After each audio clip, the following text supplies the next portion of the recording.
And of course, I'm the one concerned about keeping the decking in good condition. And if you can get soft shoes for the ponies, or do you create a separate pony riding area on the deck?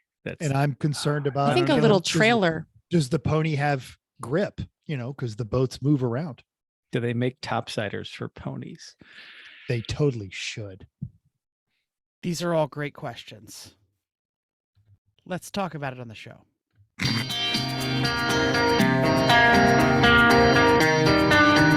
Welcome to Everyone Racers, a show designed for the world of low-dollar racing and oddball car culture. It doesn't matter what kind of Limit Champ or Lucky Track Dog League you run, SCCA or NASA, we don't discriminate. As long as you drive it hard and built it yourself.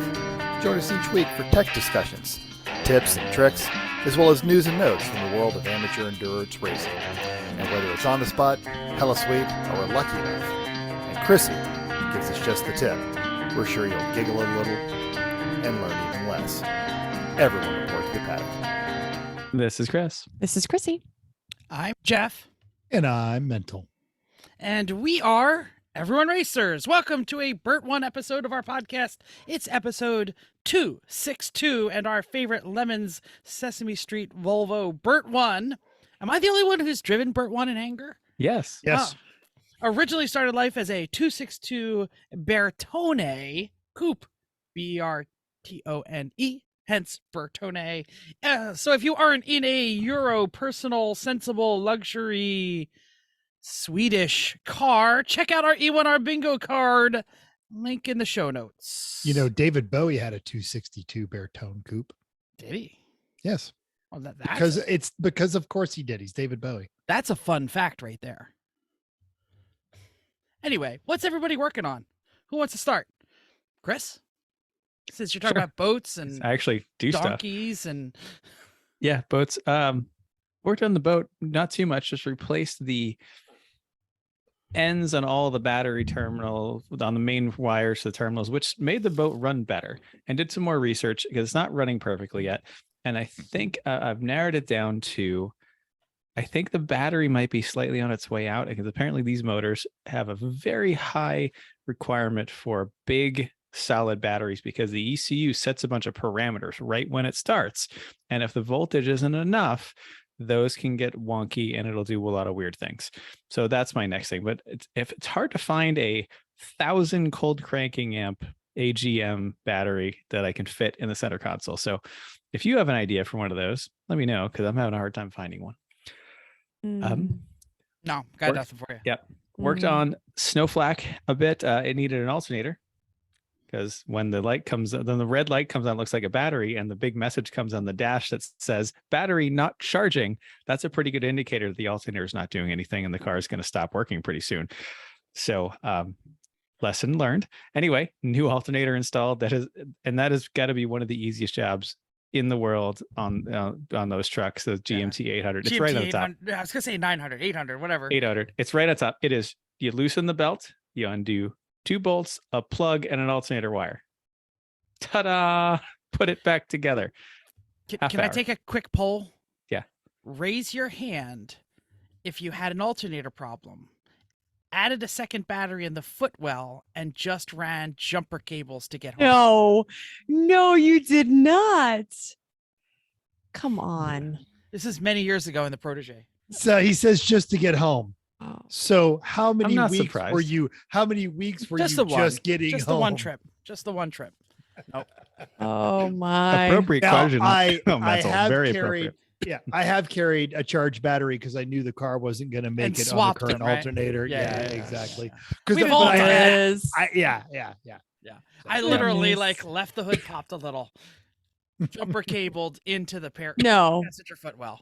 And drove it Drove like yep. that on the Hell road? yeah. Hell yeah. 2 course you batteries, did. No. both hooked up. Yep.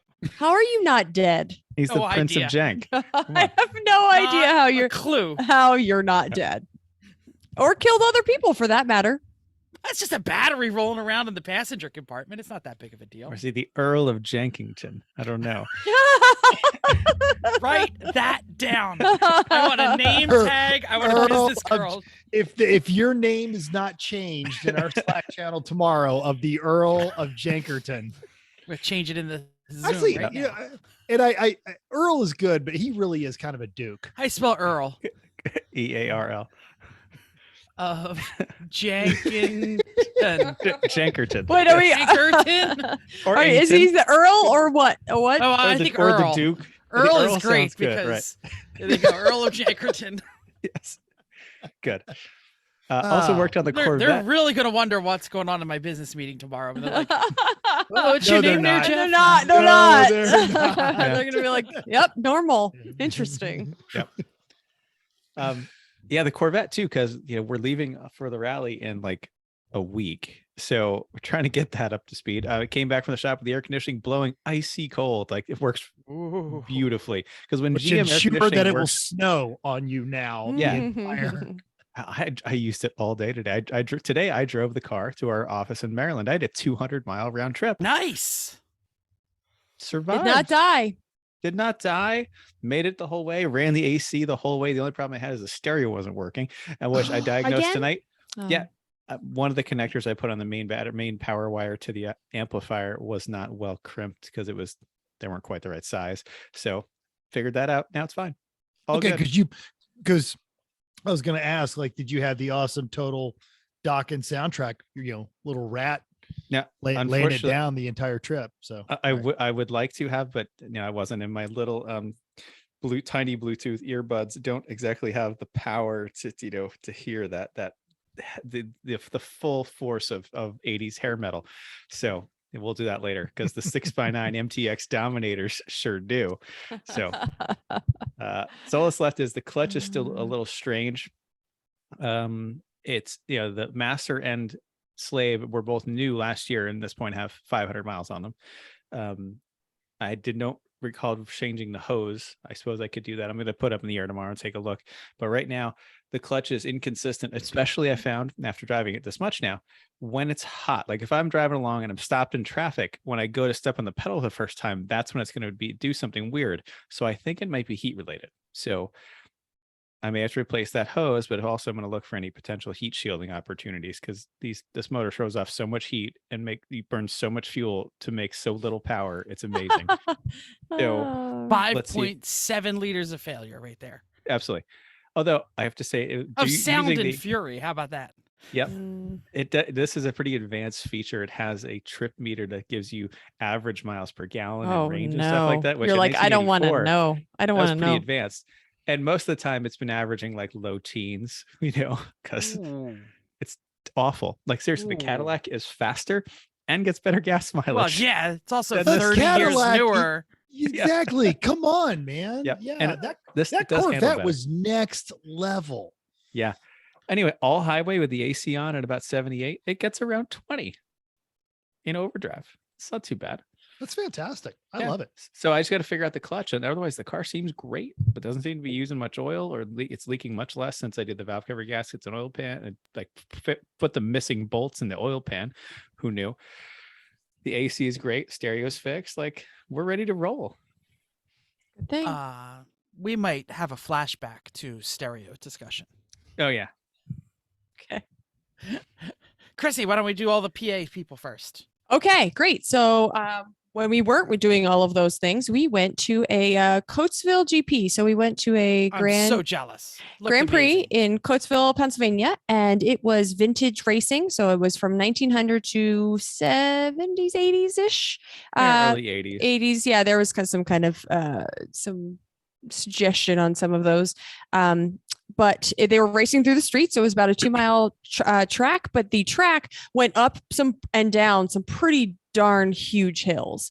So it was really interesting. They raced around hay bales as a chicanes, multiple, like, because I was going to save you, right? If you just went right through them. Yeah, of people course. did not really go through them, which was great.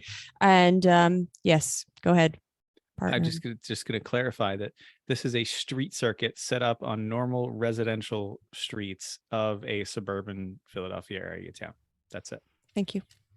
Yes. So they closed it all down. They had different heats. So they had the 1900s to 1950, and then 60s, 70s, 80s, 90s, and they had them selected, or not 90s, selected by engine horsepower as well. So so they were kind of like cars, a lot of them. And when you stand next to them, they go very fast. It is very interesting.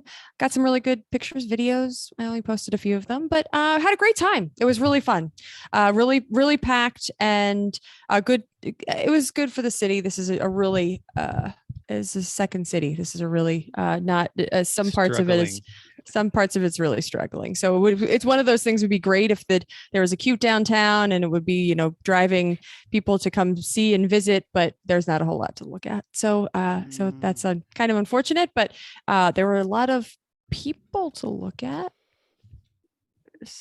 You can't if you can see my face, eek.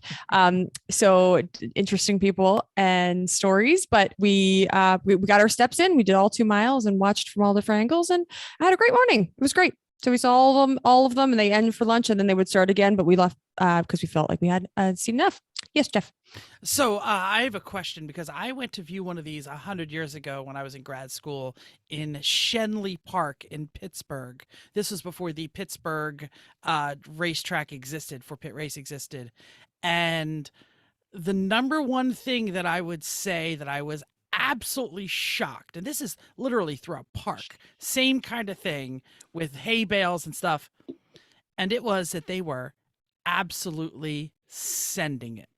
Some of them absolutely. Yes, some of them were absolutely sending it, like yes. tripoding Fiats and like just big bore stuff and little tiny Lotuses that were just some classes were cruising, but some were like, I was like, damn. Mm-hmm. I'm standing right next to them. It's crazy. We stood right next to them when the first couple sets went around and right near the hay bale. So they would have to slow down, and some of them didn't. No, they were like going straight through. Yeah, some of them licked the stamp, and some of them were definitely in the way. Like there's some idiot in an early Mustang GT350 was just he ain't bending his around. fenders. Yep, nope. And the guy with the 930 behind him was like, "Get out the way, dude! Get the F out!" Yeah. And you stand at the hay bales, and they are coming straight at you, and really hope they don't lose brakes and stuff. So it was good. I had a great time, and it was a family fun event. So definitely highly recommend, and I'm glad Chris found it to go. So we had a good time, and then we decided to go on a beer tour. So we went to a bunch of different breweries, found some beer, found some tapas, and had a nice afternoon. So it was hot out, but we had a great time. Took the NSX, had a lot of people. We parked. Chris had the cool kid parking, which is actually supposed to be vintage parking, and so it was a parking lot that had like two rows that were out front for cool cars, and then there was cars in the back. This is at the race, and we used to go to pull in, and we're not vintage. And the first guy was like, "You can't park here. You're not vintage." And then the guy a little bit up, he was like, "Wait, you're not going to park in that normal parking lot, are you?" He's like, "No. Come here. Come here. You go up there." And we're like, "Yeah, that's where we want to go." And so we're like, "If you know when we're driving here, you will let us park in the cool kid parking lot." So we were one of 3 cars that weren't vintage, but who cares? They're and yes, you wrapped it up though when you said cool kid parking, because if anyone who's ever seen it knows it's a cool car. Yeah, it's got a lot of presence. It does. So we had a pretty good parking spot. Yeah, had a great day. And then we went on the boat. So a little bit of fun, a little bit of work. Mental. That's enough about me. How was your car show? What did you tell us about that? Vegas Auto Fest. Vegas Auto Fest. Absolutely. What a great time. Started helping them set up Friday night. And then we were there before the sun on Saturday morning. Lots of booths, lots of parking. And then, there's always I don't want to park right here. Like one guy showed up, really, really cool, great 308. And it was the only 308 that showed up. And I'm like, okay. And this is the thing is rather than just back everybody in park spaces, you're on the 18th green of the Red Rock Country Club, which overlooks Las Vegas. So did he have a mustache and did he have a Hawaiian shirt? No. And so I'm laying, and I'm like, here, park it this way sideways. He's, oh, can I go down there with the other Ferraris? I'm like, yeah, go ahead. There's like 3 48 the different racing editions there, but there's only one 308. And he comes back up and he's like, oh, okay. And so I put him in the spot, and then later he just moves it and backs in like next to a 458 and an F430, like just lined up like a shooting gallery. I'm like, I don't think you understand what we're trying to do here. Great time though. The whole lowrider crowd was out there. There's a guy named Godspeed. He's a Raiders football player. Him, and the manager of the Spring Mountain Motorsports Park in Pahrump, Nevada. We all three judged. We gave out the awards. Lots and lots of pictures on our IG stories. We got lots of response from that. And again, I got to drive the 930, and this time it didn't catch fire. So it was awesome. And I was chasing the owner in his highly modified G-Wagon. And then if this is all coming out very soon, if you keep an eye on YouTube, and we'll be pushing this, the Rami Show, it's going to be available on YouTube. If you're watching any of the other stuff, Dirt Fascination or Bid Nerds or Dirt Die, that's all being filmed in the Romney studios. Rami has 2 Defender 90s. One of them, standard full-time all-wheel drive V8 5-speed convertible. It's amazing. It is everything you expect out of a modern D90. The other one is an older one that he had completely stripped down to bare metal, and a supercharged 6.2 liter dropped in there with just 2-wheel drive. That'll work. So there's Guy 90, and then there's Die 90, because that car, it's got the wheelbase of a desk, and it just literally does nothing but try to murder you. Any touch of the throttle immediately kicks the whole thing sideways, lifts an inside wheel. Why would you build a D90 with 2-wheel drive? You're just that much of a poser. That's like, no, you're going to have to, I will link the video to show notes. No, it was built to destroy tires. From why waste a D90 for that? Like, there's so many other cooler things to destroy tires with. Like the 68 sedan DeVille. I'd rather destroy tires with that thing. Fair. Right?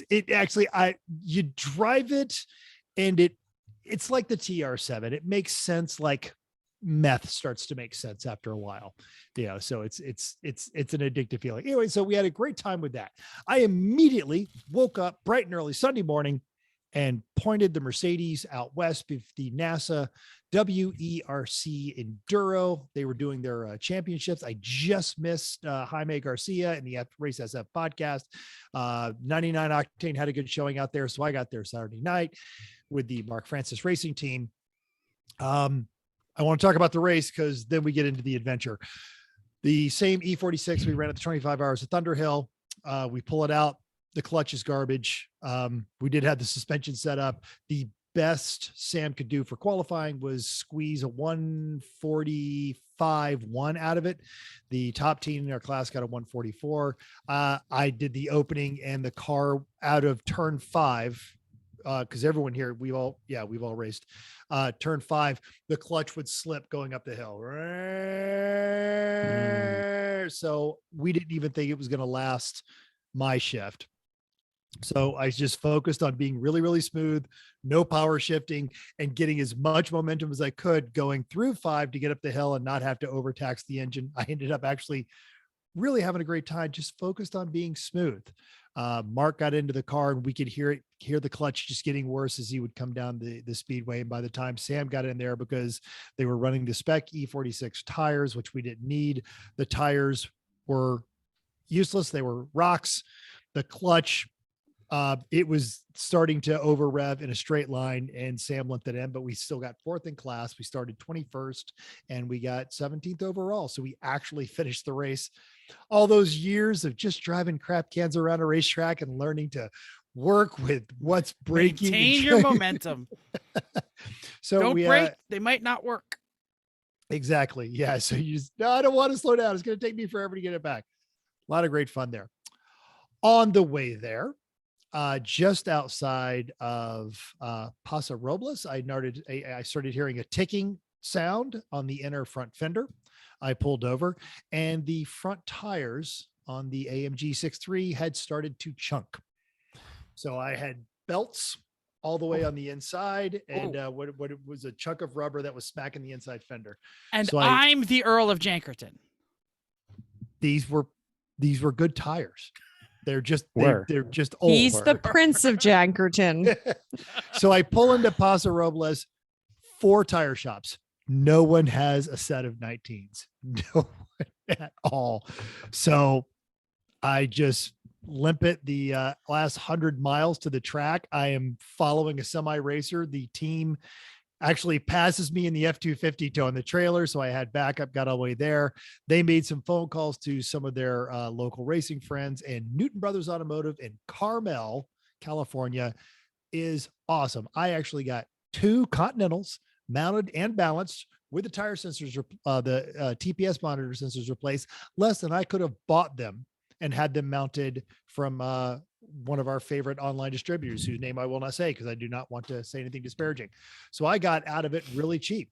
It was going to be a nightmare. I was searching around. My current solution was on Facebook. Someone had a set of 20-inch chrome blingy rims with good tires. I was going to buy those, slap them on, drive home, and then sell them here in Vegas. But I ended up with a set of new tires. So that was my adventure. I didn't get in until not late, but late-ish last night, and had to work today. So I appreciate everybody's help with the notes.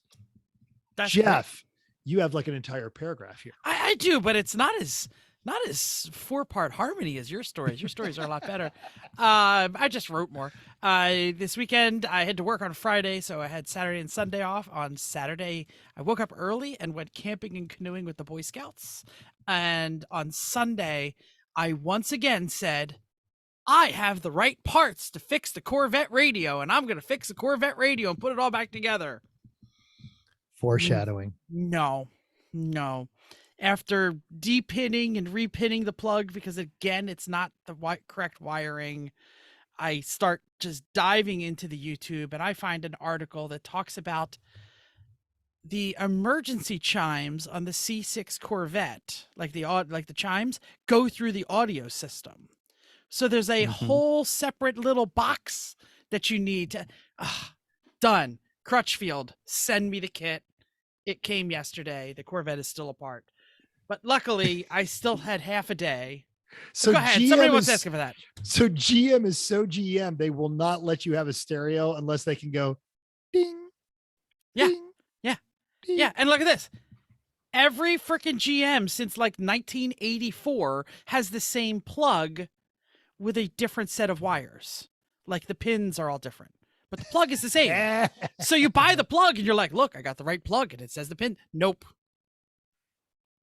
Screw you, GM. I hate you. Anyway, so since I had half a day still, I closed the pool. I'm sorry, Chrissy, because I know you asked, is the pool open? Oh, well, I'm sorry. Although I think it's gonna be cold this weekend anyway. Yeah, it's not gonna be that hot. I know. Yeah. It was just a whatever. Yeah, it You was have- you green have a as pool. it was green as hell. Oh, never mind. I don't want to get it anyway. You're a pool owner. You might know this. It got nearly impossible to find chlorine pucks for a little while there. And I ran the hell out. Our local pool service provider warned us. The one of the chlorine plants caught fire. Yeah, that's over the exactly summer. right. Yeah. And they told us, and Vicky immediately went, and the guy, and we trust Leslie's pool. We love Leslie's pool. And this is one of the reasons is the guy said, go to Walmart and buy like 3 of the big things. Buy the And huge tib. Yeah. That's what I should have done. So Vicky picked up 2 of them. And so, yeah, haven't had to deal with it because we knew it was coming. Yeah, I tried to like reserve my last puck so I wouldn't have to buy any at the end of the season. And finally, I was just like, let it go green. I'm closing it next weekend anyway. I have news. Somebody do the little. No. Chrissy, hit it. No, that was plenty. No, No, I everybody- can't yell first. that. Everybody that was waiting for the power yell is now Yeah, disappointed. no, that's not a power yell. That's a Well, it's not news and notes yet. It's You heard it here first. Oh, I'm sorry. I missed. No, this isn't news and notes. This is my he was news. leading into news and It's notes. my news. All right, my bad. This is my news. The bubble has burst. All right. Y'all know I'm looking for a new car for the wife. You know, we were looking at the Hyundai Ioniq 5 and the EV6, and they were just immediately selling. Both Hyundai and Kia lots locally are now looking at inventory that's been there for 2 weeks. They will not stop calling my wife. $12,000 of markup disappeared down to $19.95 with one phone call. And they literally like, please come buy it today. And she was like, why would I do that? In a month, you're going to be under sticker. They're like, well, yeah, you don't know about that. And she's like, yeah, I do. All 4 of you emailed me today. I'm gonna let you a little secret. I'm Jen Wakeman. That's right. I know. She knows. She's actually, and I'll say this out there, crazy the amount of not pressure, but I want to say desperation that is coming from the used car dealers right now. She's getting a little cold feet about the full EV, and is thinking about just going and getting another Subaru. I don't really blame her. Yeah. I mean, I don't like. Before you get another Subaru, like try the CX-50 and stuff. Oh, like she that. loves the CX, but we have a deal on a Subaru. I'll tell you off the air. But anyway, yeah. But she loves the Subaru. She loves the all-wheel drive. They're all all-wheel drive. I know. They're She's had the Mazda. She liked the Mazda. She's had all-wheel drive Fords. She loves that Subaru grip. Not that it freaking snows, but whatever. It's the same grip as everybody else. It's all about the tires. It slips and then grips. Oh, why is that better? I don't know. I don't know. Happy wife, let her buy whatever car she wants. Okay. But anyway, last thing I'm just gonna say is take her to an Indigo Girls concert. Whatever. She can drive whatever she wants. I don't like this one. I won't like the next one. It's fine. Whatever. She doesn't like my car. It's the way it works. Yeah. But anyway, she does. It's not that she doesn't like your car. She hates that car. Which... No. She doesn't. She's like, she doesn't mind being the passenger. She doesn't like driving it. She's like, the seats are so low. That was not the speech I got. I got the tirade of why she doesn't like your car. The NSX. Yeah. Try that. Yeah. So, but anyway, is this an intervention? Hopefully not. I got pulled over again. What? In my truck. Not for speeding. Totally like an inattentive moment. I think I got a problem. What did you do? You were what texting. were you doing? He was texting. No, not texting. TikToking. No, not speeding. I was not touching the phone. You blew a stop sign? Sort of. Ran a red light? That's like being pregnant, Jeff. You did. Technically, yes. All right. So you ran a red light. So here's what happens. I'm in a back What are you road. doing? This is the town I grew up in. Doesn't matter. I was tired from canoeing. Oh, I'm so tired. Wait, ready for this? All my life, it was a red blinker. I pulled up to it. It was red. I looked both ways. I went through it. It was a red light. It's been changed into a red light. Oh my goodness. I'm an asshole. You are. Oh my goodness. Wow. Yeah. I'm like, it's me. It is It's you. me. It's me.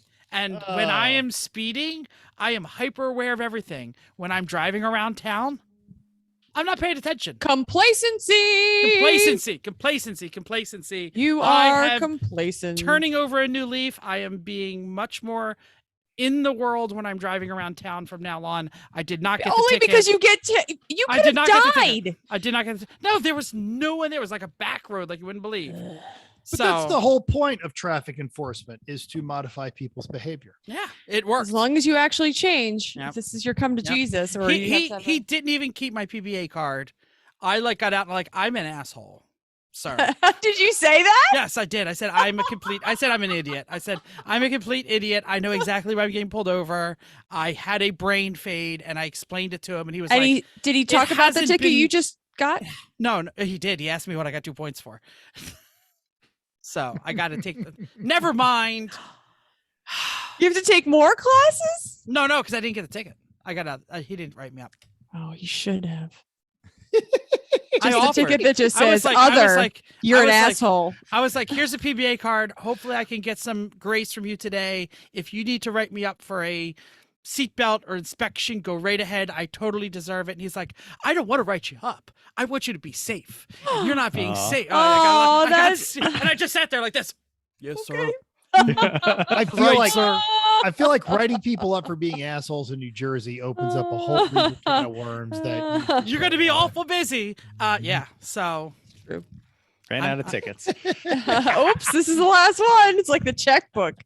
Oh goodness. No ticket. More. Only $3.99. No ticket. I'm lucky. I will do my best not to need luck anymore. Correct. Don't kill people. Thanks. Feel free to make fun of Jeff, though. Earl of Jankerton. Yes, send us on when we give the number at the end of their text mental 484 0455. There you go. 243. 34. Yeah, 0455. And mock Jeff, the Earl of Jankerton, The Earl of Jankerton. for trying to murder people in his hometown. Okay, notes time. All right, to cleanse your palate, let's talk about the New Z. No, not the New Z we own, the New Z that just came out. Because it's Nissan and New Z means new problems. Adam Ishmael at Jalopnik let us know about the latest issue facing Nissan Zs equipped with the automatic transmission. They actually have the same 9-speed automatic that has been recalled in the Frontier and the Titan pickups. The issue is park. What does park do? It doesn't park. Yeah, you heard it. Earlier this month, Nissan expanded a recall covering more than 200,000 of their full and mid-sized trucks because the design failure in the transmission might allow them to roll away. The same Jatco, is that how you say that? Jatco squish box is in the New Z, like the exact same transmission. So Nissan has not issued a recall, but has issued a stop sale. A stop sale in one of the most like waited for cars in frickin' Nissan's like history. So many people have been waiting for this thing. Oh man. Adam puts it in. He says, it may give you time to reconsider, as the manual is really the way to go with this coupe anyway. Right. Don't order an automatic, you idiots. In the meantime, Nissan has issued a highly complex solution for anyone who already has the automatic equipped Z. It's called Use the Parking Brake, You Fool, for buying an automatic. Mm-hmm. Link in the show notes, Jalopnik. There you go. Cool. Why is Mental crying? I mean, he didn't crash driving his bald tires all the way to California. Still, Brian Sylvester at Road and Track may have the answer. The two-door F1 safety car, the AMG GT, has ceased production. Oh, I didn't hear this. AMG boss Philip Scheimer confirmed during a roundtable interview last week that while discussing the all-new four-cylinder, 671 horsepower plug-in hybrid AMG C63 SE performance, that's a mouthful, production has stopped, so that's no longer available, Scheimer told journalists over a group on the video call, but there's a replacement inbound, and you can expect to hear all about it here, whether you want to or not. So a link in the show notes, a preview of the new C-Class, and that they're stopped with the GT. I mean, how many people really bought that? 14,000 in America, actually. Wow. A Did lot. you just More know than that? I read a similar article. I was tonight going to when say, looking for news on okay. I was like, And just it's know that. important because like the early versions are starting to creep into mental range. Good, because that's what mental needs. Yeah. No. Okay. The 2023 F1 schedule is out. 24 races, which is a new record. It will open in Bahrain and end in Abu Dhabi, but it'll be extended. Starts on March 5th, and the finale will be a week later on November 26th. But big news, and not expected news, there will be no French Grand Prix this year. The Chinese Grand Prix is still tentative because the nation has still strict COVID protocols in place. Azerbaijan is back to back with Miami to deconflict with the 100th anniversary of the 24 Hours of Le Mans, which is probably going to be huge. Finally, in this Saturday's race, and the first Saturday race since 1985, the last of the 3 U.S. races will be in Las Vegas. No way. Have we not talked about that here? I feel like we've been talking about that a lot. Yes, but it's surprising that it's the last race. Right. This race will this is crazy. I did not know all of this stuff. So this race will be not start until 10 p.m. local, midnight East Coast. And this allows European fans to watch early Saturday morning. No spoilers from you West Coasters. F1 has promised reasonable general admission prices. Yeah, right. That's funny. But your accommodations, not so much. Prices for hotel rooms in Las Vegas, if they aren't already blocked out, are up to 300%. I am not surprised. People are going to be sleeping in Mental's bathtub. Well, us, we are. We are. The bathtub is reserved because we'll have the shower schedule, but the yard will be fine. Yeah. Fine. Both hot tubs. Right? The pile of rubble in the backyard. The pile of rubble. My wife has already said, who will watch Josh at Mental's house when we're at the race? Oh, she's coming? Oh, she wants to come. Absolutely. Oh, she wants to come. that's fantastic. I think we should probably leave him. And He's she's like, he's 14 and I have internet. He's fine. yeah, maybe we should leave him with his Grandma and grandpa is yeah, not far, exactly. so Yeah, just yeah. Because Jim will be there too, I'm sure. I don't know. Anyway. yes. So we need some like Jen is tents. crunked. We can send some tents over. Like, do you have a tent? Yeah. Your Yeah, kitchen's Walmart. pretty big. Tents, yeah. Walmart has them cheap, and you can give them to the homeless people afterwards. That's right. They can- Oh, Great idea. that sounds like a nice idea. Pop onto Amazon, have it delivered straight here. It's waiting on you. Oh, that's a good idea too. Yep. Love it. Done. Yeah. Oh yeah. Jen's cranked. She wanted me to buy Miami tickets last year, and she was like, Oh, but the hotel. And I don't said, worry about we this can one. just go to Mentals. She said, done. Don't buy them. Let's Right. go. Get your tickets. And she wants to go to Austin because she has family there. So Oh, wow. Okay. Okay. anyway, sorry, I digress. All right. You really want to have a baller shop, like an Yes, I extra do. bay, plenty of extra money, want to make a lot of Sure. friends. You Sure. need your own dyno. See, trailers and car lifts, that's played out.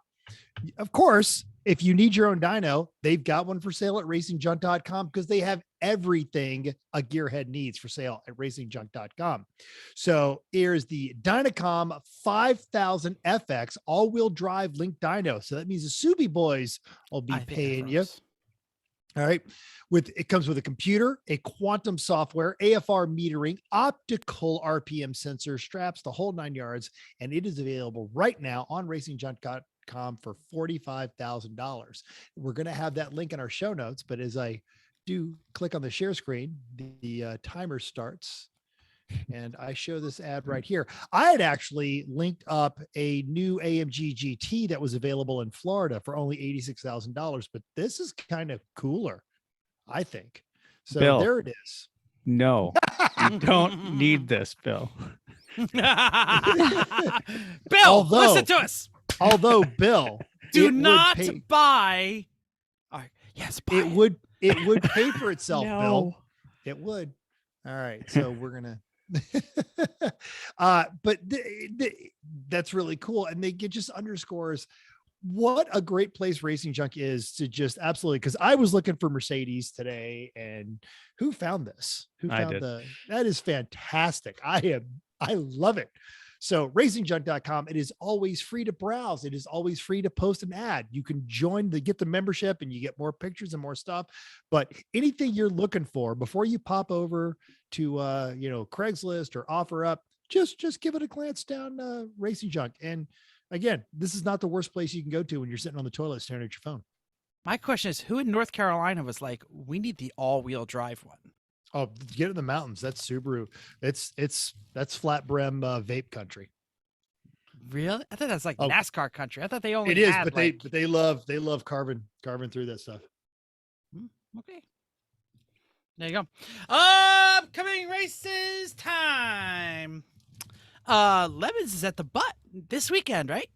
Mm-hmm. Doing butt stuff. Doing butt stuff. 90 cars, 13 BMWs will be doing butt stuff. Not too bad. Totally That's fine. not bad. That's not bad. 11 and a half Mazdas. I don't know what that means. Miatas. What's a half? No idea. We'll figure it out. Swapped. Yeah. Although if it's the Miata I'm thinking of, it was at the NASA.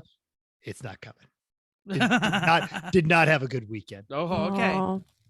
6 Hondas, 2 Porsches, one that we are intimately aware of, and an 84 plastic, fantastic 5.7 liters of dudness Corvette. It is not the first one. I know we've seen a bunch on the East Coast, but I don't recall seeing a lot on the West Coast. So this is gonna be fun. Sounds like a good time. The butt is always a good time, right? Mm-hmm. Indeed. Everyone has Mhm. fun with the butt. Yep. Champ is at Harris Hill. There are 38 cars, 5 BMWs, 17 Miatas. That's Ooh, correct. Yeah. wow. I didn't know feel there like were they're- that I many What? hairdressers in Yeah, Texas. I feel like they're listening to us about the BMWs.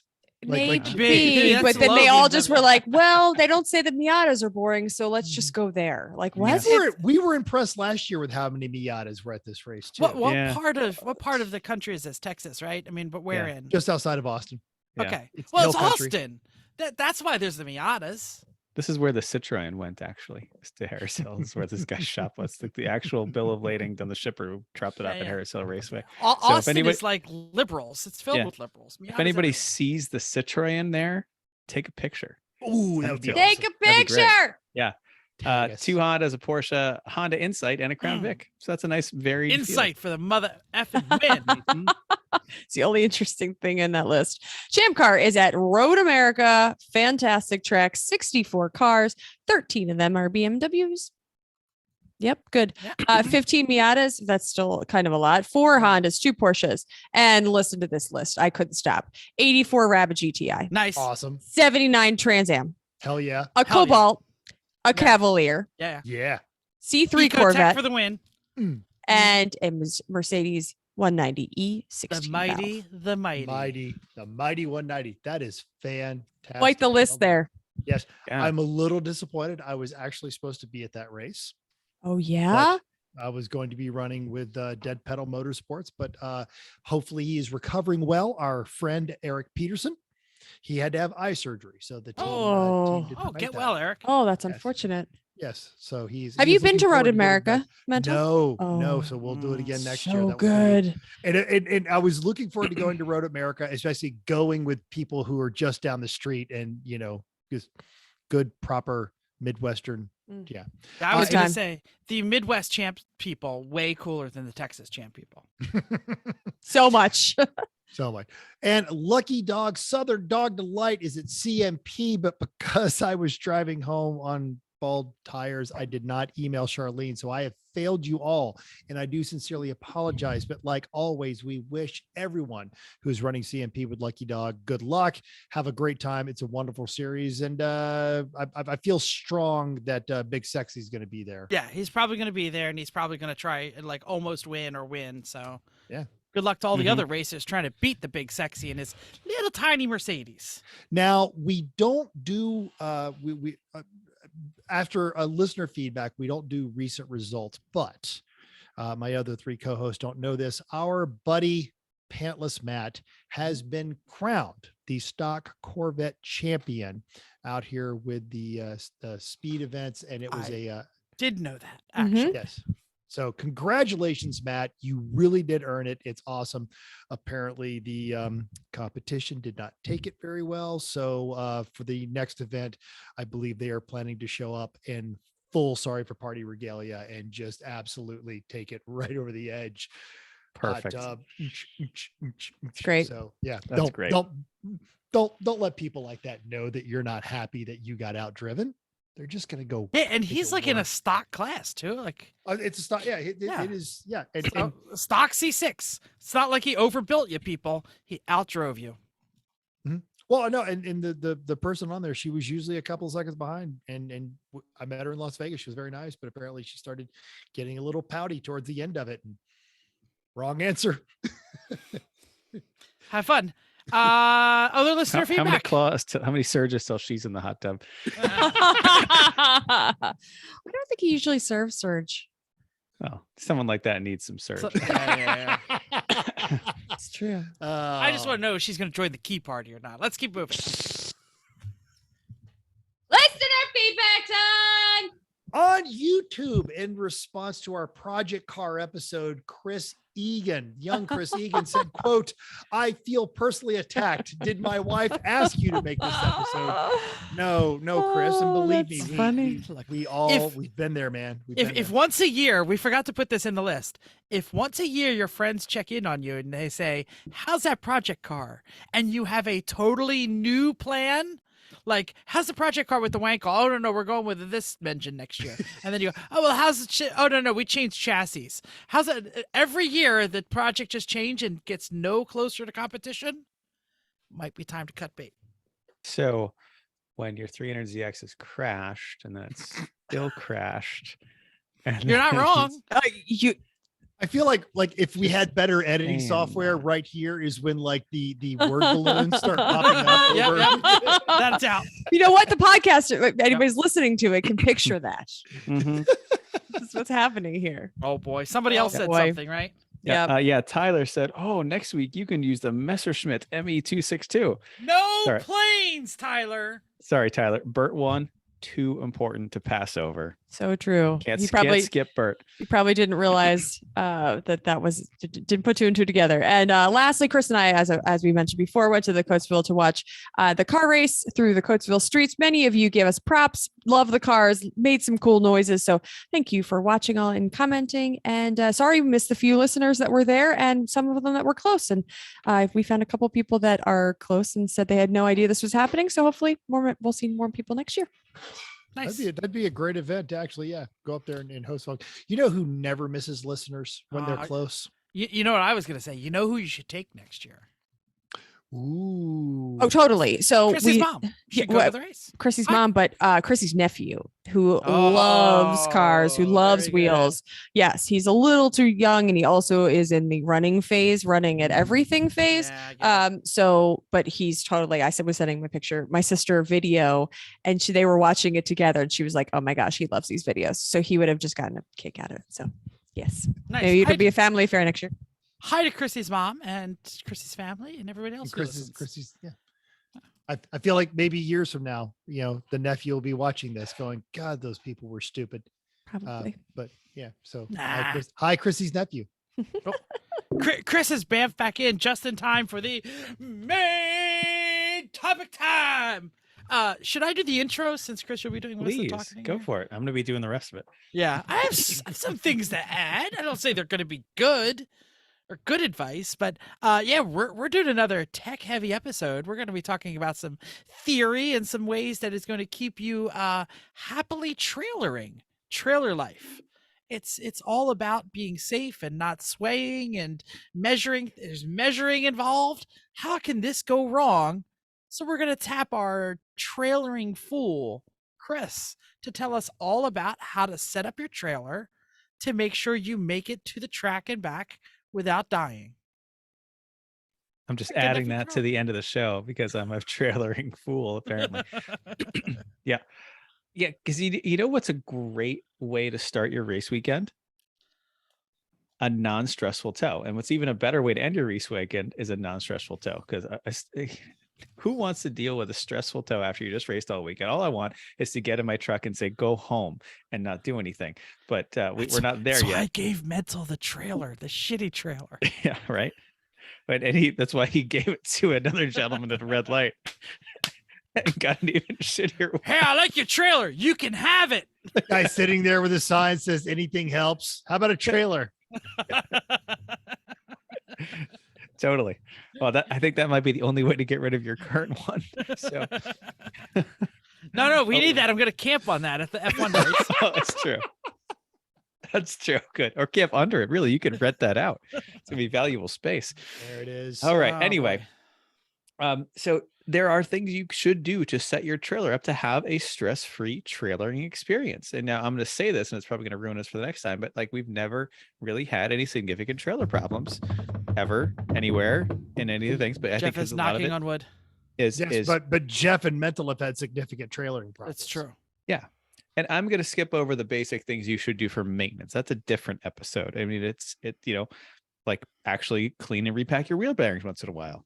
Adjust your brakes occasionally. These are important things to do for best trailer safety. Right.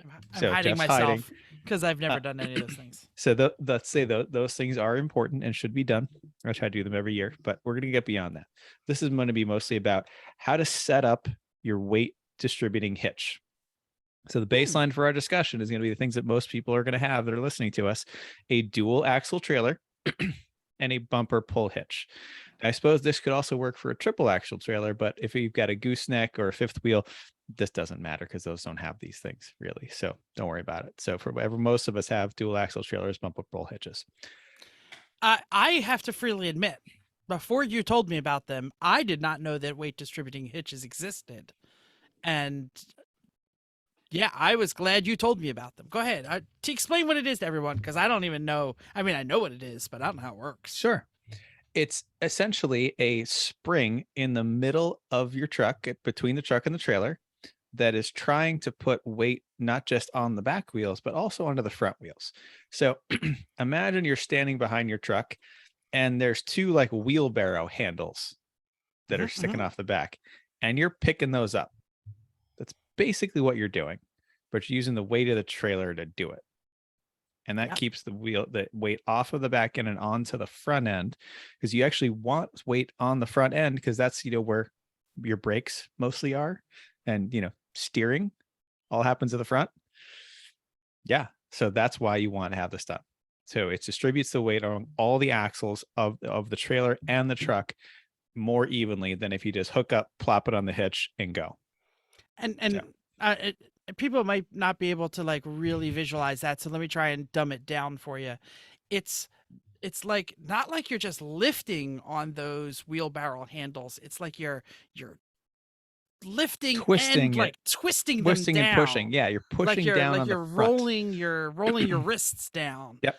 So I'm sure you've all seen something towing something, and the nose of it is sky high, like higher than it would be if it were empty. That's because all the weight on the back end is fulcruming off the rear axle and lifting the front up in the air. And therefore the front now had, race cars, weight transfer. If there's no weight in the front of that car, when you go to brake, and then all the stuff in the trailer goes forward and pushes on the back even more, which lifts the front up more, now you have no brakes. You're dealing with your janky rear drum brakes that probably haven't been serviced in a long time, or aren't very good. And the brake bias isn't sending any there anyway. So you're not going to be able to stop. So that's why this is important. So one thing to note, the difference between weight distributing and auto leveling, because someone might say, oh, Chris, you got to Escalade that auto levels. You don't need a weight distributing hitch. And it's true. I can put the hitch on this thing and it'll pump itself back up. Same with the had with our old Land Rover Discovery. It would do that. But I'd noticed with the Land Rover, when they did that, with a good enough weight on the back, the front really was extra ground clearance. Like it looked very off-road ready. And that was the problem. The the auto leveling just picks the back end up, but doesn't do anything to change out the weight distribution. It just puts the back end at a height that it's supposed to be. Yeah, it doesn't even really increase the spring rate. It just lifts, right? Well, I mean, I guess there's some spring rate because it increased the spring rate. yeah. That's how it lifts. But yet, and it doesn't change your axle loading too, because if you're overloading your rear axle, like that's a problem too. Yeah. That's what I think when you put too much weight in the back, it fulcrums out all the weight that you're carrying is on the rear axle instead of being distributed across them. So that's why even with an auto leveling system, you do need a weight distributing hitch if you're towing enough. So we're going to talk about how to set this all up. That's all. Because when I got the janky ass magic trailer, you said, order this. You sent me the link from Amazon. It'll be at the house when you get here, even though Snowflake is also auto leveling, not nearly as sophisticated as the one in your Escalade, but it's mechanical. The Z71s are self-leveling and would have been absolutely useless, would have made no impact at all. Yep. Now there's a few ways that this that the weight distribution is done. Usually it's with basically a fancy trailer hitch and spring bars that attach to the trailer tongue. So instead of just having a ball mount with a ball on it, it's got this big shank that comes out, and then you can bolt on. I suppose we should get a picture of this. I don't know if getting a picture of a weight distributing hitch. I will. You keep talking, I'll find it. So then you get the ball mount actually bolts to the shank, and it's adjustable for height and for angle. And that is where the spring bars attach. So it's essentially, imagine your normal trailer hitch, but with spring bars that attach to it. Now those bars can be round that stick in there, and that way they can turn side to side with a chain at the end. That's how it hooks to the trailer. Or sometimes they have flat ones that fit in a little channel that attaches to the side of your trailer hitch, or your trailer tongue. So essentially the spring bar is attached to the trailer tongue back a couple feet.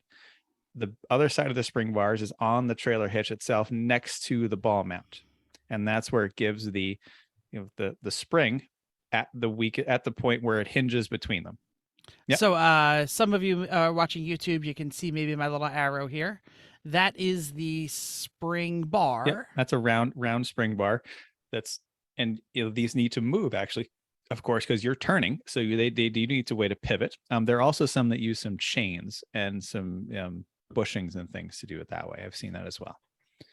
Yeah, so no matter what, it's some way to have a spring in between your truck and your trailer where the hinge point is as they're flexing. Here comes a chain one. Yep, it's going to attach to to the ball mount, and it's going to attach usually with chains to your trailer tongue. Yeah, mine has chains. Like I see, like Bill's doesn't. He has kind of the two flat bars ride on a kind of a J channel that's attached to the side of the trailer tongue on the A-frame, and that actually provides some friction too to help with sway. I think Sway. that's what's going on here. I think these are like those little J's, right? Well, no, that one's got a separate sway control, so it's not that. Oh, got it. So, Okay. Anyway, we'll talk more about sway later. So that's the main pieces involved. So to get ready to set up, one thing you really need to start with to know is you've got to have some idea of what your weights are and what your capacities on your truck. Ideally, you can measure your tongue weight. This can be done at, if you have access to a good solid scale, like a truck scale or a weigh station kind of thing. Or if you have corner weighting scales, use that. That's an easy way to do. If you don't have corner weighting scales, a couple bathroom scales or bathroom scale and a fulcrum. Yeah. Jeff, you did that once, right? So I was going to tell this story, and it's the only story I have because you said you need a weight distributing hitch, and I said, well, which one do I get? And they come rated for tow weights. Tongue weights. Tongue weights. And I said, well, I don't know my tongue weight. And I Googled and I found this article that talked about how to measure your tongue weight with a bathroom scale. And just like you said, it was with a fulcrum. You take a 3-meter stick and you put it 2/3, and then you get the multipliers and you blah, blah, blah, blah, blah. But you literally drop it. This is the weight of the trailer from the front piece. Yep. And it's how much weight is pushing down on your truck.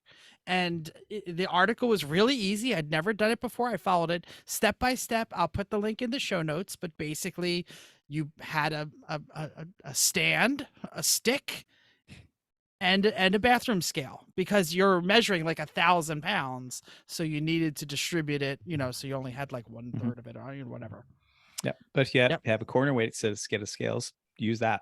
It's a really easy way to do it. And actually, this whole thing you can do with corner weight scales on your truck too, but we're going to talk about assume you do not have corner weight scales. Yeah. And let me say that the reason I was doing this is because I was not only buying a weight distributing hitch, but I was near the top level of my 1,500 Yukon trailer capacity, because the Half Magic trailer had that giant box out of the front. It was made out of molybdenum or whatever the hell. Depleted uranium. Well, and rust. It was and made rust. Out of Yeah, rust. But it was very nose heavy because of the design, and I was very concerned about me way overloading my truck.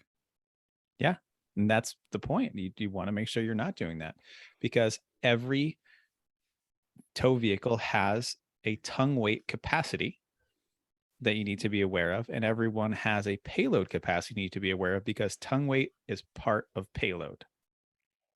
That's something people forget. And payload includes you and your cooler and your stuff and all that kind of thing. So for example, the Escalade has a tongue weight capacity of, I think, 1,100 pounds, but the payload capacity is 1,500 pounds. So Chrissy and I had a couple bags. If we had 1,100 pounds of tongue weight, that's pretty much it. And this is actually a reason we didn't go for a Mercedes GL or a Range Rover supercharged long wheelbase, because the Euro cars, they have a max tongue capacity of between 700 and 800 pounds. And I knew that my trailer with toolbox and Scooty and all those things would be hard to get it below that. We'll put it that way. In general, tongue weight, you would like it to be 10 to 15% of your total towed weight. More is good for stability, but it's harder on the truck. So you want to try to find the balance of it. Realistically, you probably need to consider where stuff is in your trailer and move it. And a lot of this has to do with where the wheelbase is in your trailer compared to what's the distance from your center of your wheelbase where your trailer wheels are to your tongue versus how much you have back toward the tail. Most of them give you more room in the front, and that's where everyone ends up putting stuff, and that loads up your tongue weight a lot. So that's a reason why, for example, we have both of our spare tires in our trailer mounted at the very far back of our trailer by the back door. And that's why we have the tire rack way in the back of the trailer, up on the back on the side there. That's whenever I load the car, I load it as far back as I can, because the axles in our trailer are pretty far back, and we can very, very easily end up with a lot of tongue weight in our trailer. That's all. This is why on the Half Magic Janky trailer, I would actually load things backwards so that the engine was over the other side of that, counterbalancing that box. And everything that Chris is telling you, yeah, okay, it's boring math stuff, but you need to know this now, because at the end of a race weekend, you're exhausted and you're just throwing everything into the trailer. And at least having front of the axle, rear of the axle is going to make that tow home way less exciting. And some of this just is going to need measurements if your trailer's in between here. Once you do your tongue weight measurement, I didn't do it because I know there's the design of our trailer. It's tongue weight heavy. It just is. And so we're doing everything we can to put stuff toward the back. So yeah, there's a really great video online. It's like a little RC pickup truck and a little trailer. This is a U-Haul display at a car show or something like that. Yeah, absolutely. Yeah. And it's running on a treadmill. It's an RC car, like actually driving on a treadmill, and they have a weight at the front of the trailer, and they bonk the trailer, and it's Mental's showing it right now. Bonk the trailer, and it stabilizes fine. They put the weight at the back of the trailer, bonk the trailer, and the trailer wags the truck all the way down the road, and it's really hard to stabilize. And I actually experienced this once. I was moving my parts car Saab 9000 with my Jeep Cherokee on an open trailer. The Saab didn't run because the transmission was blown, and the only way I could really get it on the trailer was I backed it onto the trailer with it come along, and I was like 20 doing this. So young and foolish. That's the way it always is, right? Yeah, backed it on, and I went as far back as I could, but there was a toolbox in the tongue of the trailer, so I couldn't go any closer.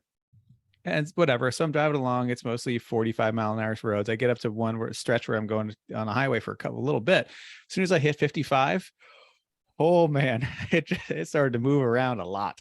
And because I had heard on the way there too, I'd heard the hitch kind of bouncing around a little bit. And you usually don't hear that when a hitch is loaded, which means I had essentially like 20 pounds of tongue weight. So just enough that it would bounce around.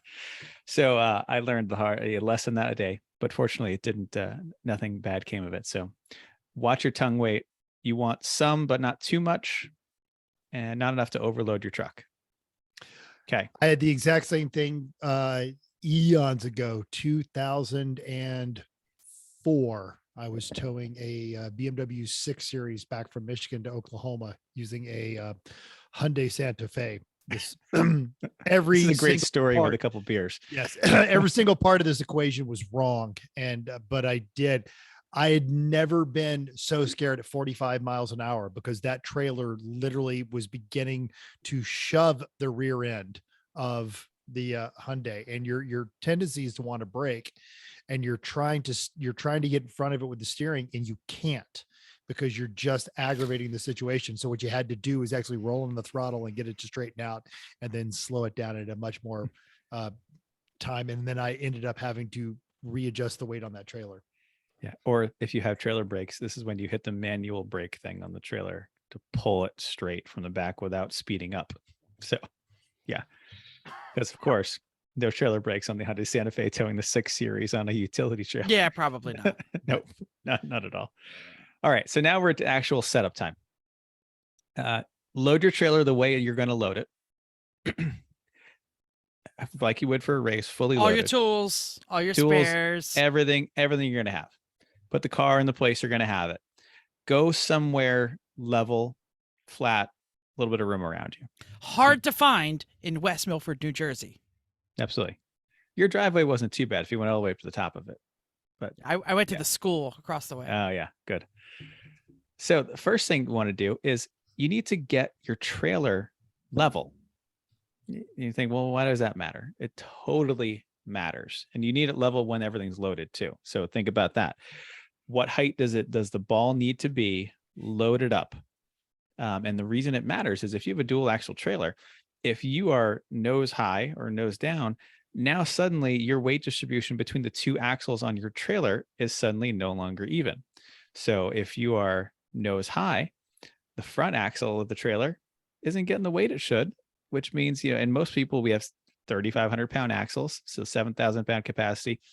And by the time the car and the tools and everything in there, you're pretty close to that.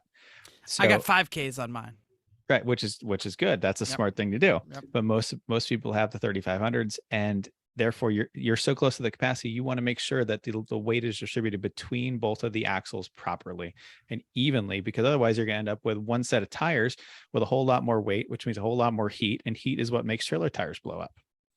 So save yourself that. Get level-ish, and once you're level-ish, that's where you know what height your ball on the trailer needs to be. It's ball on the trailer, ladies and gentlemen. On the yeah. trailer, not your Or the- regular. well, not the your one on other the truck. balls. The actual trailer ball, the 2 5/16 chrome one. Yeah, it's only one. You know, depending on how tall you are, it's about the same height. And if you've also the thing you I'm talked pretty, about, you're pretty short. That's, Huh? that's a little Having- guy. having heat in your trailer tires, if you haven't had a tire blow on your trailer at speed, that's another one of those. I got Heavenly that God, story. heavenly God, heavenly God. Ah. Unless you're towing it with a Class A diesel pusher motorhome, Then you don't then the even tire- notice. passes you, and you say, "Oh, is that Hey, ours? Hey, that looks like a wheel. I think that's ours." If you're towing in a gas-powered front-engine motorhome, it's when the guy next to you is going like this and holding Waving, up an waving. iPad that says "tire blown." Yep. I didn't know. I forgot about that part. Mhm. Oh. Nice of him to tell you, though. Yeah, it was Actually, great. you know what? Thanks. There's a major Western forest fire was started when someone was towing a toad with a motorhome, and I heard about this. and Yeah, the tire I remember went, this. and they were just Throwing sparks. dragging down the road, throwing sparks for 100 miles, and they started a whole bunch of wildfires. And So- and you don't want to be that person, because you know No. it'll show up on TikTok. You know Jeff will see it. You know Jeff Smokey. will recognize you on TikTok and make fun of you and post it everywhere. All right, so and you- Smokey Bear doesn't like that either. So. No. So now you know what height your tongue on your trailer is, so you know what height the ball on the trailer should be. So now, okay, next step, getting it that height, because different trucks have different heights. Like even between our old Yukon XL 2500 and our new Escalade, the trailer hitch in the Escalade was 5 inches higher. Like the It's a lot actual difference. mount was Yeah. 5 inches higher. He's rolling on Because- 22s, yo. Well, it's because the Escalade, it's built in. The trailer hitch is part of the rear bumper structure, where on the old one it was It a was separate underneath, mount yeah. under the bumper, and that's why. So my trailer ball mount, even at its lowest spot, was still way too high, and the trailer was 6 inches higher in the 4 inches higher, excuse me, in the front than it was in the back. It was way far from level. So I had to buy a new trailer shank. That's the bit that goes in the hitch. So That- many double entendres. I know. I know. Yep. The shank goes in the hitch. Yeah, and the shank does. That's what the ball mount The- tightens up to. Exactly. Stop. There's no way to avoid it. He's trying to Yep. talk. So Oh, I had to order a new shank Yeah, you did. for the Escalade that dropped it further. Now the next thing to consider when you're doing this is getting the right height, obviously, but the spacing out from the bumper varies on these. It's pretty good. It's sometimes you want it a little longer, sometimes you want it a little shorter, sometimes it's just right. So to find the just right, Go get Yeah, you something to take drink, some Jeff. Go get measurements. something to drink right now. Just excuse yourself. His cup You- is empty. yep, you got to take some measurements, and you don't want one that sticks out too far, because then I'll be back.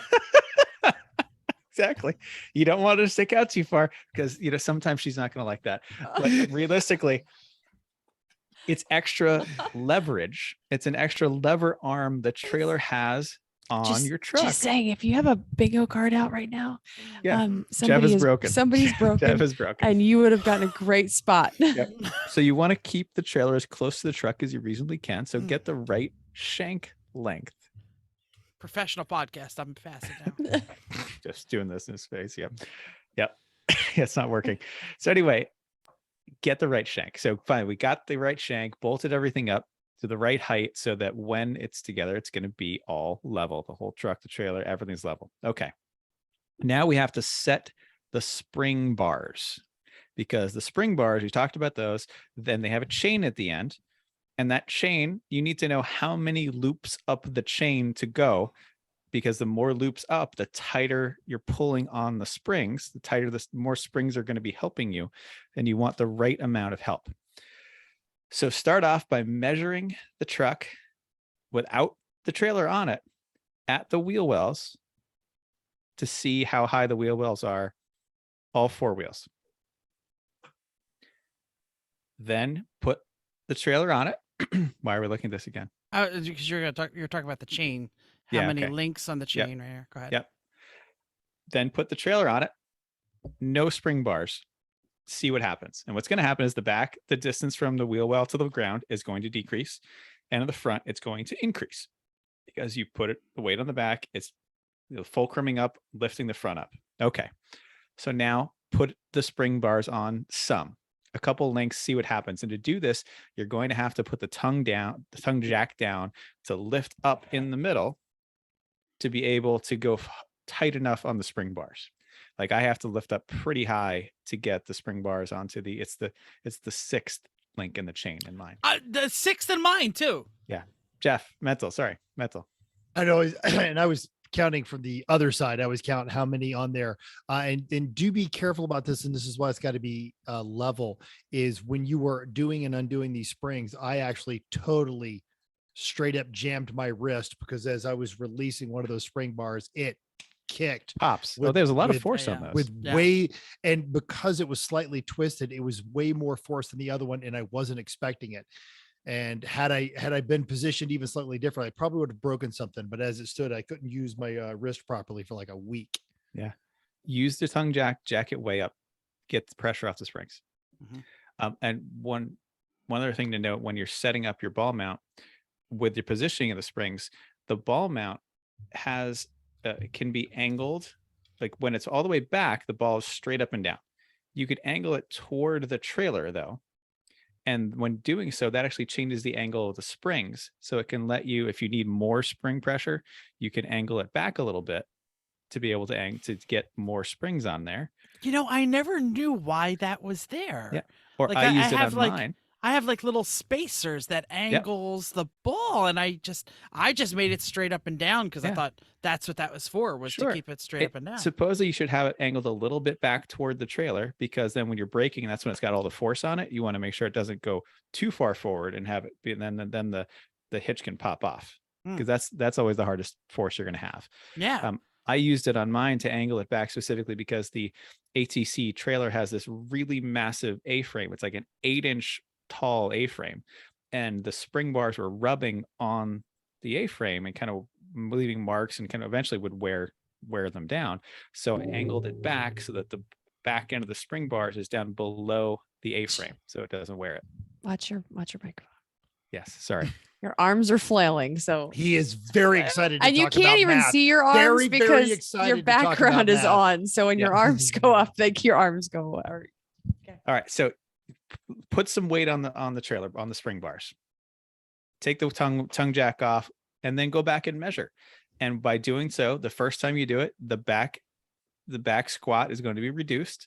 The front might be a little closer to the ground, but you probably don't have enough, because realistically, you want your front to be no further up than it was when you started without a trailer on it at all. So if your front was 36 inches from ground to wheel well, or if you want to measure from center of hub to wheel well, whatever, any of those things, just measuring the suspension height, you want to make sure that when you have enough spring bar, when essentially the front hasn't gone up at all. You want the front to actually go down a little bit, and the back to not be down very far, if you can. So you're gonna have to do this a few times. Try it with 6 links. I think I'm down to 5 now, because I changed the angle of mine. The link changed because the bars are down further. So try it with 6, see how it goes. Measure it. Try it with 5. Try it with 4.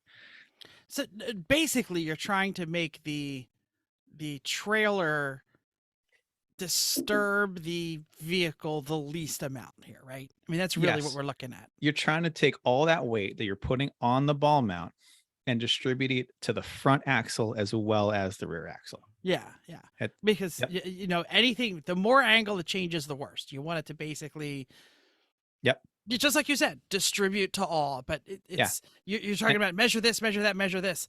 If it's flat now, when you put your trailer on, you want it flat also. But flat doesn't necessarily mean you've done it right, because it Oh, can be okay. flat. It can still be flat, but your back still has more weight on it.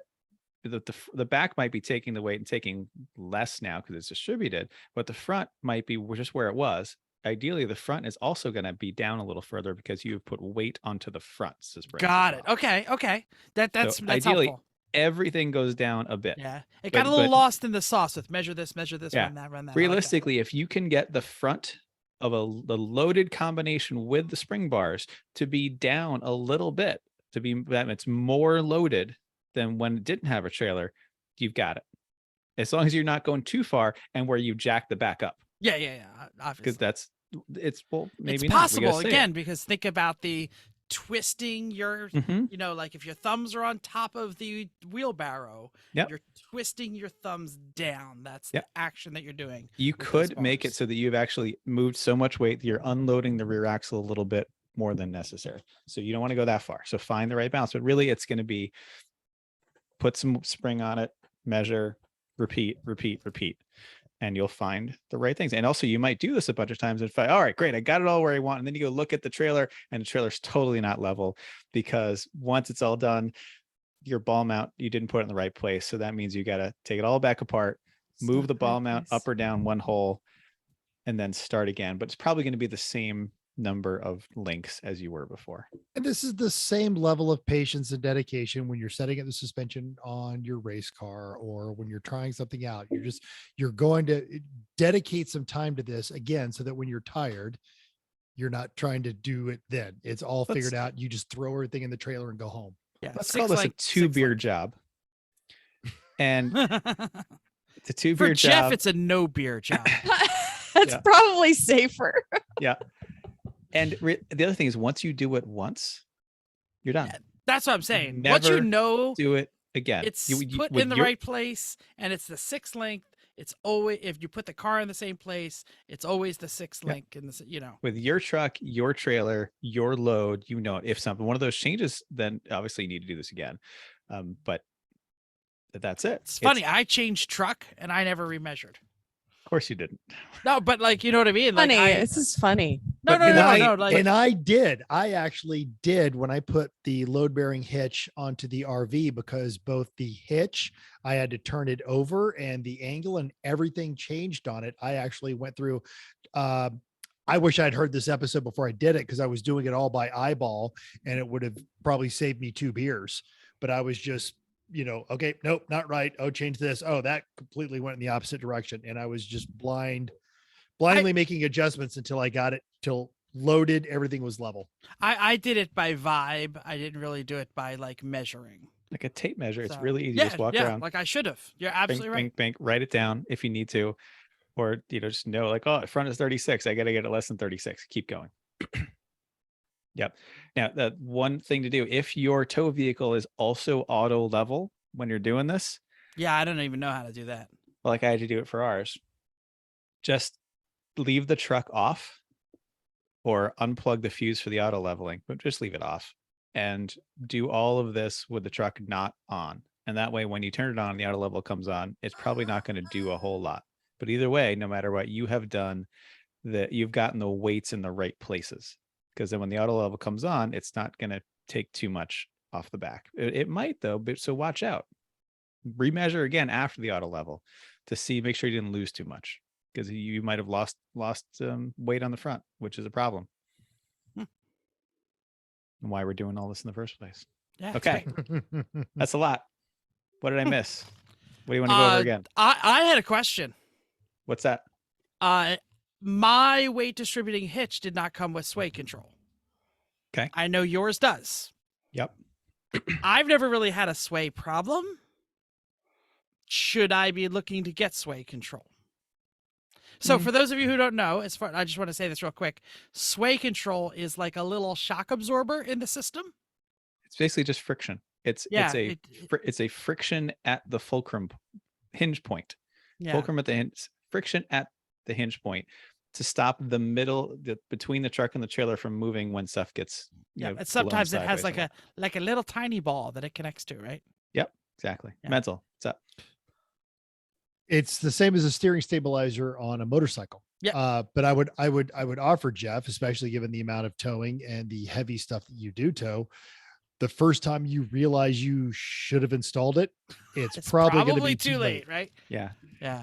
And they all come with them. All those load leveling hitches come with those Mine didn't. stabilizers. All right. Yeah, but you can buy one easily. Yeah, that yeah, has yeah, that absolutely. It little was like, ball. I wish I'd have known add-on that because or- I just sold the load leveling hitch, and I would cheaper have to said, cheaper to would've buy it sent here that than to with you. send it Yeah, from yeah. Vegas, probably. Yeah. Right. It's going to depend a lot on your setup. Like, for example, the old Suburban 2500 with those massive leaf springs and E-range tires and everything, towing the open trailer, you never sway. Nothing. Doesn't matter what happened. Never, ever sway. With the big enclosed trailer on it, the extra height enclosed. Yeah, you didn't have that feel tall much. one. Yeah, it's tall. You didn't feel much. I did turn it on, and like if I was driving a long tow, like to go to New Hampshire, I would put it on, especially on a windy day. With the Cadillac that doesn't have the rock solid rear axle stability that the old 2500 did, I do like and miss and notice the difference with and without the sway control much more, because it's on P-rated tires. It's designed for comfort. It's not the beast the other one was in suspension wise. So depends on your setup.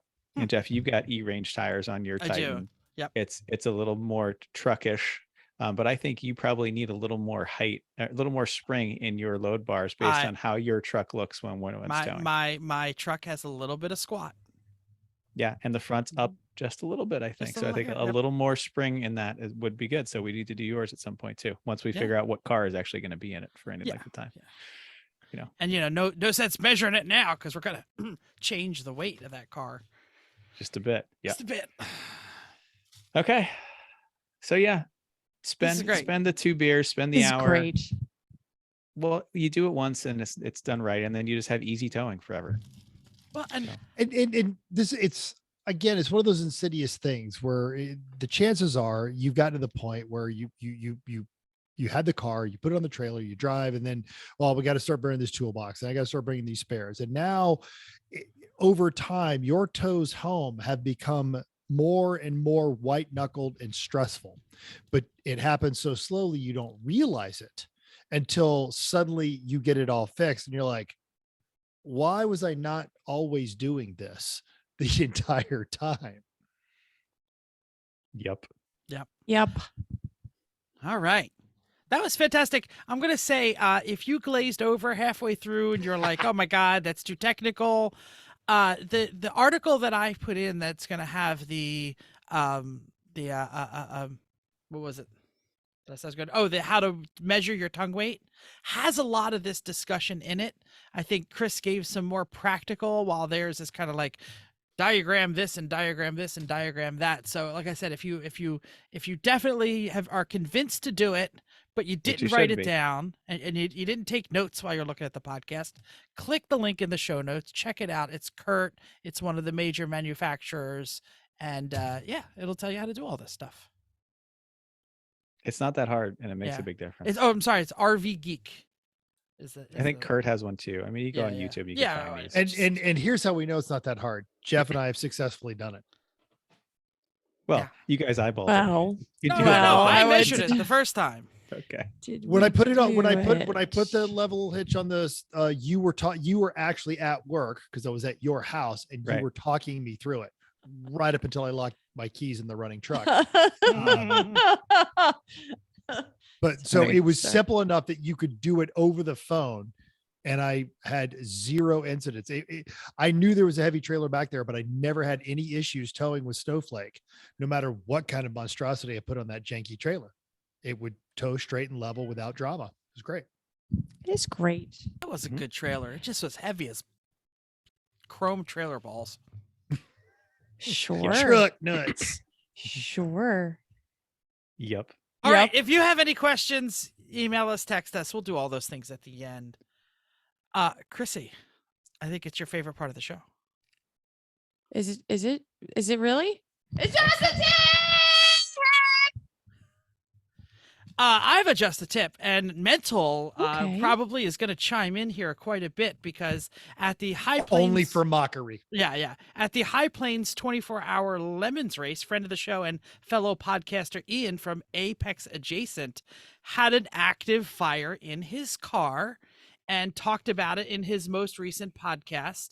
And something really odd happened I think is worth us discussing. They And had two checking it. fires. They Oh, red flagged the race twice. Oh, I didn't know. He never said they red flagged the race. We're actually going to talk yes. about the two fires. So, yeah. Gave him an So award.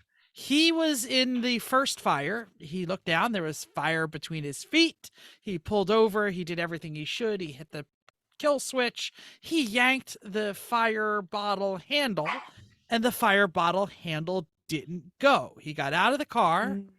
And they didn't know what was going on. Luckily he killed the power, so it killed the fuel pump and probably saved the car and his life, or who knows what.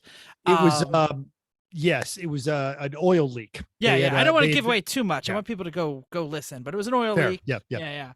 So later, as Mental already said, they had another fire.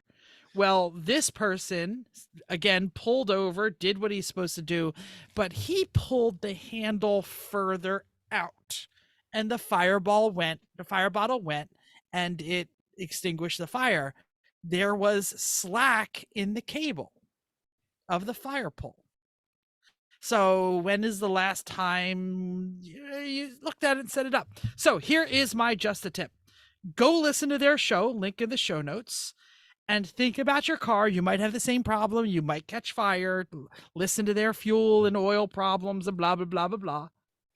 But I also want you to practice getting out of your car, which we always talk about, but hitting the kill switch and grabbing the fire handle.